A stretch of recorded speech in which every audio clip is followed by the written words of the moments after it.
Did you already have an agent in place then when you'd written the other boys? I did, and that made it a lot easier. And I think that, this is actually my third agent. I had my first agent retired on me. My second agent, there were some issues. I actually got fired by an editor because they disliked dealing with that agent so much that I found out afterwards the reason my contract had not been renewed was because they loathed this agent. So I switched, and I've been with the same agent now for about 10 years, and she's wonderful, and I'm really happy with her. I feel like the process of getting an agent is very different now than it was when I actually was in the era where you had to mail the first 25 pages of your manuscript with a query letter. I had to go to the post. It's crazy, like dark ages. Oh no, I've stood in the post office with a stack of envelopes and dreaded getting in the mailbox 2 or 3 weeks later, and there's 5 of myself with rest stamped envelopes. I'm like, oh, that can't be good. Those came back too soon. Right. No, so I've been really lucky with my agent, but I've also learned, I think, by having gone through a couple of agents that my advice in general for people who are looking for an agent, I think conferences are the best place to find them. I think if there's any way you can get to a conference where there are agents who are taking on clients, that's great. I also feel like you want to go down a rung in the agency. Like I would not necessarily go for, the biggest agent, or the most famous one. I feel like it's good to go down a couple of rungs, especially going to someone younger, because your agent is going to be with you hopefully for your whole career, and you want someone who's still kind of young and hungry. I feel like I did make that mistake with my first agent because she retired on me.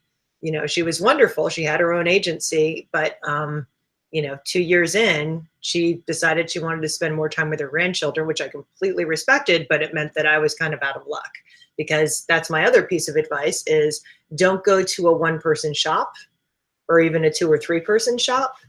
I like an agency that's mid-sized, particularly if they have a legal department, because I know that there's sort of this assumption that all contracts are boilerplate, but they're not. And there are things that I've gotten in later contracts and things that the legal departments at my agency have caught that none of my other agents ever even noticed.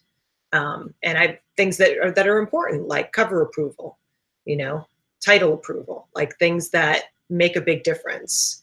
So I would say that's what I'm like. I feel like that's where I didn't do enough research at the beginning. Like I was just so excited to get an agent, and have anybody who wanted to represent me, that I was just like, I leapt at the first person who responded. And I wish that I had taken more time at the beginning, because I think it would have really helped me in the end. Oh, but it's hard when you've been querying and writing for God knows how long, and somebody says, I like you. You're special. Exactly. That's all the qualification I need. Like, I know. Would you like to check some of my previous clients and verify me? No, you like me. It's great. Well, and that's the other thing is I actually have friends who, I have one friend who it turns out her agent was stealing from her. And, again, it was like a 1-person shop. And the agent basically just stopped responding to her at one point. And then later she found out that there was like a lot of, when she actually started really going through her royalty contracts, that there was like a lot of money missing. So there are a lot of those stories out there. And I'm probably going to get a lot of angry emails from like 1-person agencies now. I'm sure there are some good ones. I'm sure there are some good ones. MG Hennessey's views do not reflect the views of the show. Middle Grade Ninja is impartial. We're happy to chat with all any literary agents who are available. Come on, tell us about your 1-person agency shop and why it's the best possible thing. That'll be a great conversation. No, I always put that caveat, whether you're listening to an episode of the show, whether you're at the blog where there's hundreds of literary agent interviews available right now at middlegradeninja.com. I don't do that much research beyond verifying that they're not an obvious scam artist. And in the cases, there have been a couple where it comes back that the agent has been found misbehaving. In fact, one agent got blown up for stealing royalties. And all I do in that case is I put a note on the top of the blog with a link to that verified, do your homework beyond me. I can't do all that homework for you. Yeah. I have a child. I have my own books to write. I've got this podcast. I've got plenty on my plate. So you need to do your research, and you need to go to more than one location. But I don't take those interviews down. I just put a note there. So nothing's been substantiated. I've just heard rumors. I don't even do that because I think the interviews with bad literary agents also have a lot to teach us. So I love having those posted. Well, and I think the other thing too, though, is that, you know, I mean, that's like, again, like the conferences. Like, I feel like the best way to get that information is to talk to other authors about who their agents are and what they like about them. You know, I mean, that's invaluable. Since you've got a good literary agent, are you comfortable telling us who you're represented by? Yes, I'm with Steph Roston at Levine Greenberg in Roston. And she's been really wonderful. And, you know, she's got like much more high profile clientele than me. Like, unfortunately, I don't know that she's actually taking anyone anymore. I sort of like slid in the door, like right as she was closing the gates. But yeah, she's been amazing. And I think, you know, I think that's a lot of it too, is a lot of it with an agent is you have to have a relationship with them. Like, you know, I consider her a friend. Like we, you know, can go out to dinner and talk for 3 hours about, you know, completely subjects that have nothing to do with writing or books. So I think that's important too. That's something to factor in. And then can you give us some juicy details, because I know this is what the audience craves, about the second agent who we won't name. What sort of behavior were they up to that was upsetting your publisher that didn't want to renew your contract?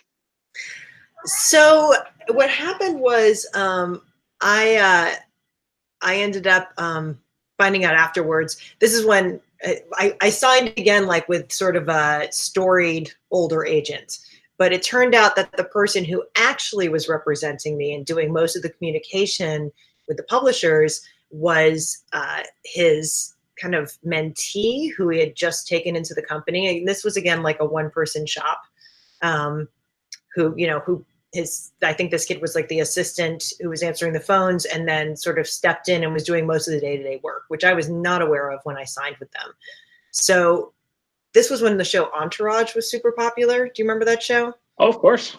And it was based on like Ari Emanuel, who's a big talent agent here in Los Angeles, who is like notorious for his temper and for, you know, kind of the borderline abusive way that he treats underlings and people in negotiations.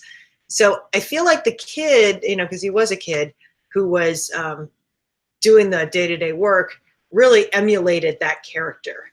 And so my understanding is that when he would get on the phone with the publisher, like it was this very aggressive kind of like, you know, persona that he had adopted that was very off-putting. Let's put it that way.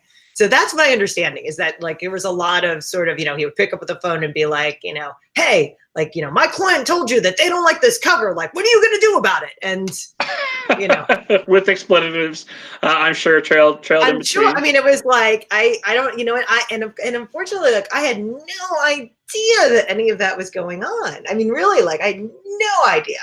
So it was only really well afterwards when I ran into that editor at a conference that the story came out, and, you know, that was really upsetting. So, you know, at that point I jumped ship, but yeah, it's tough. You just, you know, you need to have that trust. I think that's the thing, is I know that my agent now would never do that.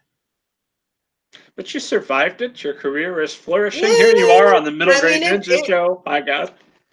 You know, it did like it basic, but it did end a relationship with a regular publisher, you know? So I ended up going to a different publishing house after that. And that was, you know, I mean, I think that's the thing, is that a lot of it as an author is building those relationships, you know, and it's great if you can have one editor be your champion for the bulk of your career. Like, I feel like that's something that we don't get as much anymore.